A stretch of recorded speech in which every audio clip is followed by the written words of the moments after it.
Very very good morning Hatirjheel থেকে। আজকে সকাল বেলা বেরোইছি। গতকালকে থেকে বাইকের অনেক ইস্যু দেখা দিতেছে। এই ইস্যুগুলোর মধ্যে মেজর ইস্যু হচ্ছে বাইক যখন 30 স্পিডে বা 32 স্পিডে উঠে তখন থেকেই কিন্তু বাইক অনেক বেশি ধাক্কাইতে শুরু করে। সো এই ধাক্কানোর কারণে কিন্তু অনেক বেশি টেনশন তৈরি হচ্ছে।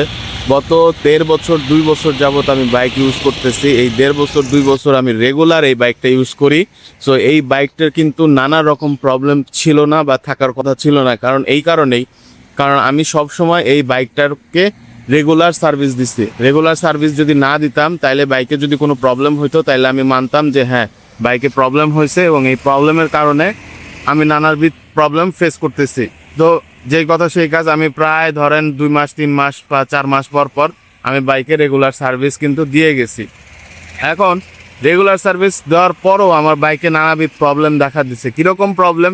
যেমন গতকালকে থেকে আমি দেখতেছিলাম যে বাইক 30-32 স্পিড বা 40 স্পিডে উঠলেই কিন্তু বাইক অনেক বেশি ধাক্কাধাক্কি করতেছিল। এই ধাক্কাধাক্কির ফলে কিন্তু আসলে কনফিডেন্স লেভেলস অনেক লো হয়ে যায়।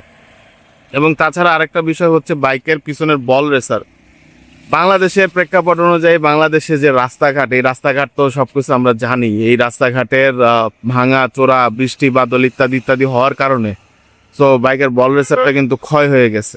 এবং পাশাপাশি আরও অনেক কিছু ইস্যুস তৈরি হয়েছে, যেমন হচ্ছে মাঝে যে আমাদের তেলের ক্রাইসিস হয়েছিল তখন কিন্তু বিভিন্ন জায়গায় লাইন ধরে তেল নেওয়ার কারণে এবং বিভিন্ন খুব খারাপ রিভিউ আছে এরকম পাম্পের থেকে তেল নেওয়ার কারণে কিন্তু আমার বাইকের অয়েল ফিল্টার বা ভিতরে যে ইন্ডিকেটর দেখায় যে কতটুকু তেল আছে এগুলো কিন্তু 12টা বেজে গেছে। 12টা বেজে যাওয়ার কারণে আমার কিন্তু বাইকে অনেক সময় অনেক প্রবলেম হয়ে থাকে। যেমন হচ্ছে মাঝে মাঝে অনেক মাইলেজ পায়, আবার মাঝে মাঝে মাইলেজ পায় না, এরকম কিছু ইস্যুস কিন্তু আছে। আর তাছাড়া মেন কথা হইতেছে বাইকটা মাস্টার সার্ভিস দিতে চাইতেছে।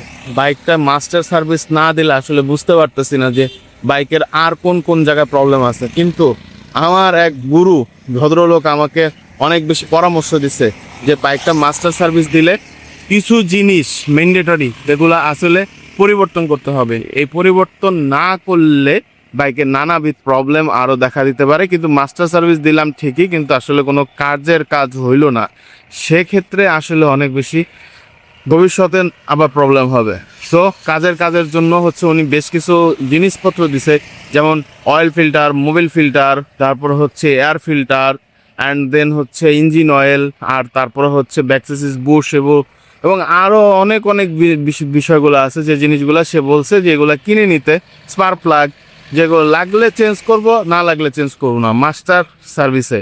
আর যদি লাগে তাহলে অবশ্যই লাগাবো, কারণ এটা লং রানে অনেক বেশি লংজিবিলিটি হবে। সো বেসিক্যালি লং রান না হইলে কিন্তু আসলে একটা বাইক মাস্টার সার্ভিস করার কোনো মানে হয় না। আজকে অনেক দিন পর রোদ উঠছে, রোদ দেখতে ভাল লাগতেছে। আমি তোমাদের এই যে দেখো সূর্য মামা উঠে গেছে। আর আমি এখন আছি হচ্ছে হাতিরঝিলে।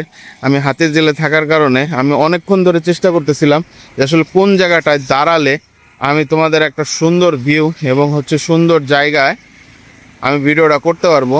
সো অনেক দিন চেষ্টা করার পরও আসলে করতে পারি না, কারণ আশেপাশে মানুষজন থাকে। মানুষজনের কারণে চাইলে ভিডিও করা সম্ভব হয় না।